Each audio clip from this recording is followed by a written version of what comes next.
Some of you know that last year I appeared on the Daily Stoic podcast, and around that time I got a question from a listener asking my take on Seneca. He was a first century Roman senator who was also Stoic, but his life has sparked endless debate.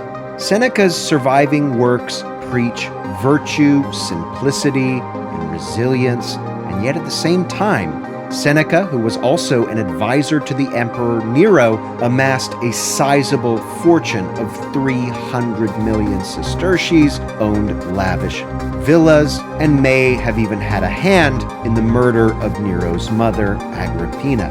On the one hand, his writings are pretty inspiring. His actions, though, leave a little bit to be desired.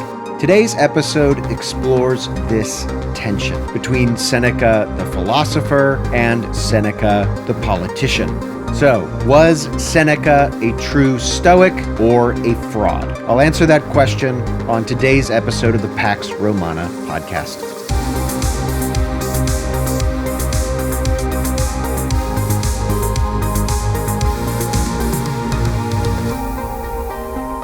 Questions and Answers, Episode 9, Seneca, a true Stoic or a fraud? As I alluded to in the introduction, today we are looking at a figure who's pretty fascinating and also quite controversial, Lucius Annaeus Seneca. Was he a true Stoic sage or a fraud, or at least a hypocrite?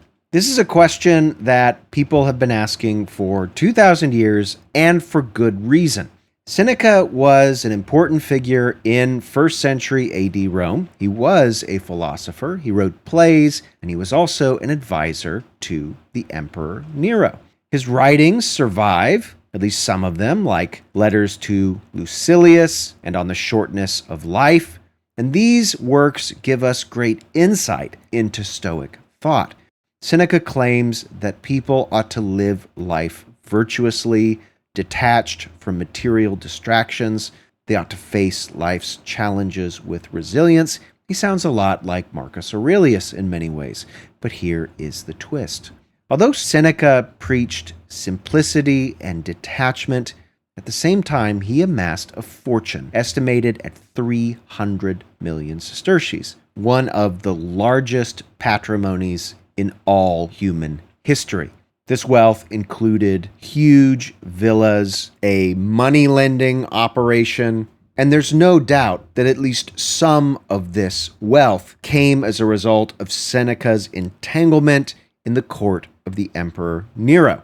And as I mentioned on the introduction, Seneca may have had a hand in Nero's efforts to murder his own mother, Agrippina. So there's a pretty stark contrast between the inspiring words of Seneca and the philosopher's actions. He was called a hypocrite while he was still alive, and even to this day, Seneca is a polarizing figure. A lot of the modern neo-Stoics see Seneca as inspiring and helpful, and they're willing to gloss over some of his personal failings. Other historians are far more cynical, and they largely agree with Seneca's ancient critics. Before I give you my take, I'm going to go ahead and give you a sense of how both sides see Seneca and his main message. So let's start with some of his writings. These writings put forward a strong, inspiring, well-crafted case for Stoic virtue, encapsulated in aspects like wisdom and courage, justice and temperance, that these represent the good that ought to be pursued by all human beings. Wealth and status were not intrinsically bad, they weren't good either, but Seneca said if one is wealthy, that wealth ought to be wielded to accomplish virtuous ends. That would be part of a rational life, a life aligned with nature, where one is not frightened of losing wealth or overly passionate about gaining it, but rather they accept the twists of fortune as it affects their possessions and their livelihood. Seneca probably thinks just as much about time as he does about wealth. In his work on the shortness of life, he said that it is not that we have a short time to live, but that we waste much of it.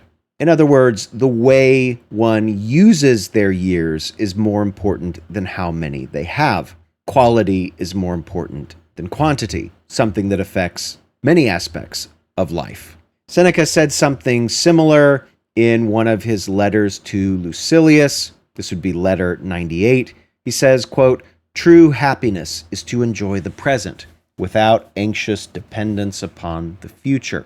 This is a plea for Seneca's audience to root themselves in the moment, to shed fear of what might be next, whether it's loss of property or wealth, or even death. He even approaches poverty directly in a few of these letters, such as letter 18, where he says, quote, "We should practice at the stake, and lest luck catch us unaware, we should become familiar with poverty. We will be wealthy with less worry if we already know how unburdensome it is to be poor." That's letter 18. This is a passage that may as well come from Marcus Aurelius's Meditations. It is Stoicism at its core. A person must train themselves to endure no matter what happens, and if one can do that, fear will not have a hold on them. And despite the fact that Seneca was fabulously wealthy and he never really knew poverty, he did have opportunities to face challenges and to practice what he preached, at least to a certain extent. From 41 to 49 AD, under the Emperor Claudius, Seneca lived in exile on the island of Corsica. It wasn't exactly solitude, but this was Seneca at the peak of his career, and he was forced to live it outside of Rome and the opportunities afforded by living in the capital. And when Nero took over in 54 AD, Seneca became the emperor's advisor, and we have every reason to believe that he made a good effort to instill Stoic values in a young man who was apparently cowardly, temperamental, maybe even a little narcissistic. It's obvious from Nero's life that Seneca didn't succeed in these efforts, but we do see a major difference between Nero when Seneca was alive and Nero after the death of Seneca. We can attribute some of that, no doubt, to Agrippina, but Seneca deserves some credit as well for the first half of Nero's reign being a far more conservative, pragmatic, and thoughtful reign. And I'll just say one more thing about Seneca's writings. They do offer a kind of timeless wisdom. I don't think the modern neo-Stoics are pure opportunists when they talk about Seneca. He writes about timeless human struggles. He writes about grief and ambition and mortality, and much of what he has to say is wise in and of itself. And if we didn't know what we know about Seneca's personal life, we would no doubt have a very high opinion of him. But unfortunately for Seneca's legacy, we do know a little about his life. And what we know raises questions. Could a true Stoic thrive in the morally dubious arena of Nero's court? So let's go ahead and look at the case for Seneca being a fraud. The first point made by many critics, including the ancient critics, has to do with Seneca's staggering wealth. The senator Tacitus and then the later senator Cassius Dio mention Seneca's fortune, numbering the value of his property at 300 million sesterces. A senatorial patrimony at the time was just 1 million sesterces. So Seneca's fortune was astronomically more than even some of Rome's wealthiest inhabitants. He was, in many ways, the 1% of the 1%. And he profited from money lending, which was traditionally viewed, even by Rome's elite, as a sordid form of investment. Now, that's not to say many of these same people that moralized about money lending didn't do that themselves. They did. So in some ways, this is the pot calling the kettle black. But I just mentioned here that Seneca was a moneylender, just like many other elites, and this opened him up to criticisms in his own day.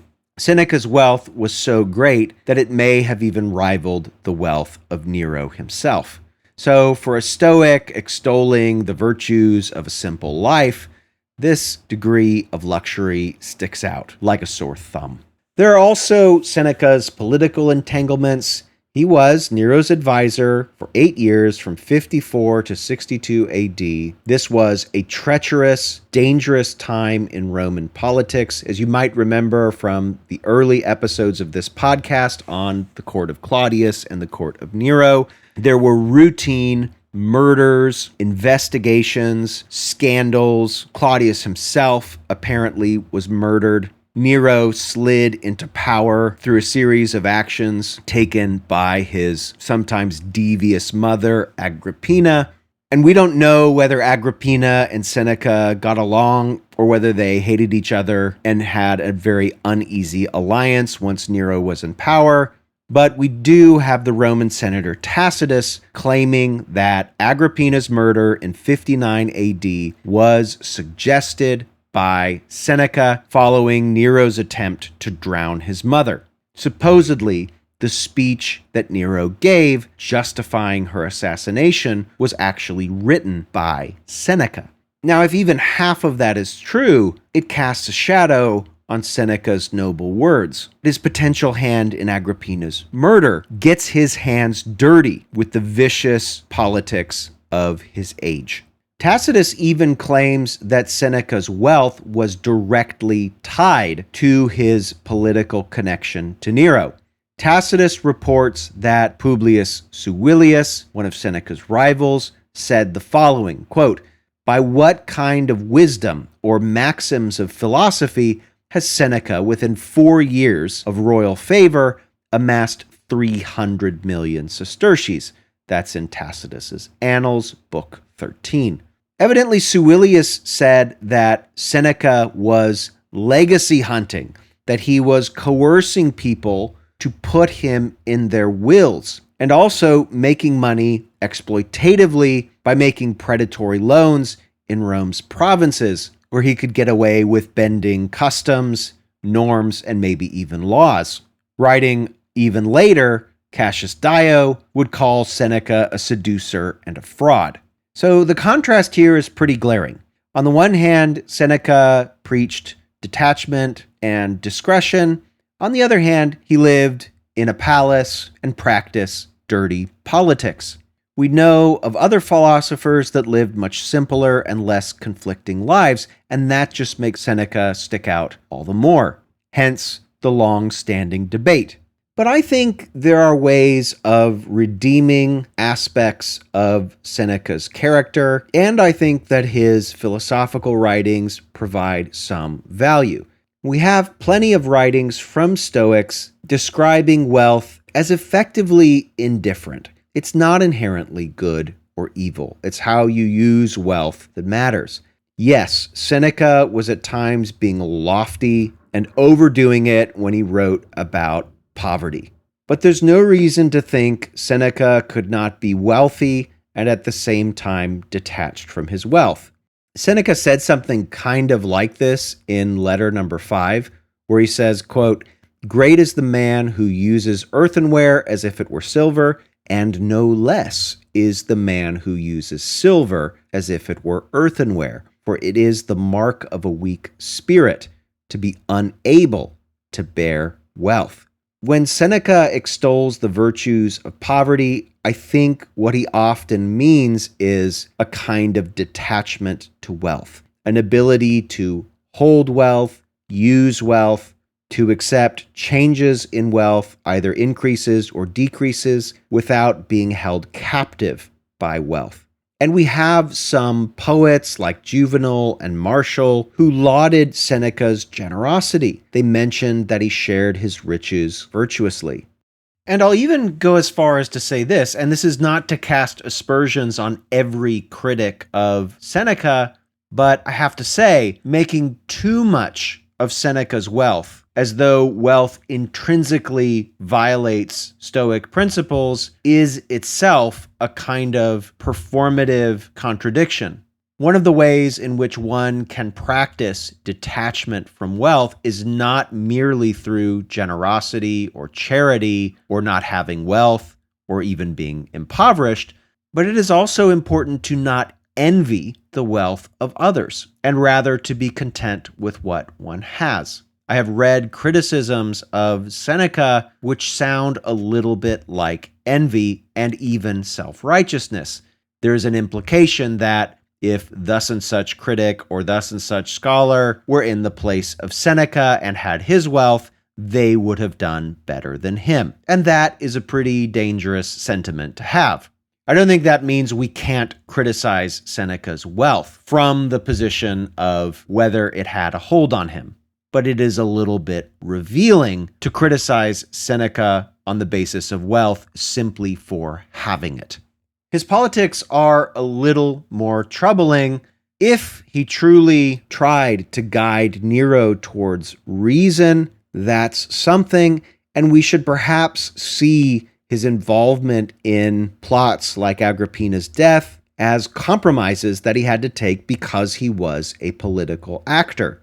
It seems like Seneca at times wanted to pull out of politics as well. Eventually, the Emperor Nero even ordered him to commit suicide in 65 AD over a charge of conspiracy, and he faced that death as a Stoic with dignity. So, while we know that Seneca was wealthy, we can't necessarily verify that his wealth was obtained through criminality or immorality. And while he does appear to have been involved in politically unsavory actions, he may have had few other options. Seneca was a member of Rome's elite and a political actor. He was not a pure philosopher, and his adherence to Stoicism was clearly tempered by the context in which he lived. He wasn't perfect, and he admits this. In letter number 6, for example, he confesses, quote, "I am not a wise man, and I will not be one in order to feed your spite. So do not require me to be on a level with the best of men, but merely to be better than the worst. I am satisfied if every day I take away something from my vices and correct my faults." It's weird to expect Seneca to be a perfect avatar of Stoicism. Stoicism as a philosophy was, in many respects, a kind of process and progression, and less a state of perfection. I think we see that in the writings of other Stoics that we have. So in other words, we can't place upon Seneca a burden that his own philosophy doesn't even feature. Seneca was, at best, a kind of practical Stoic, and his writings give us a window into a man who had lofty ideals while at the same time living a very real life in a time of decay and degradation.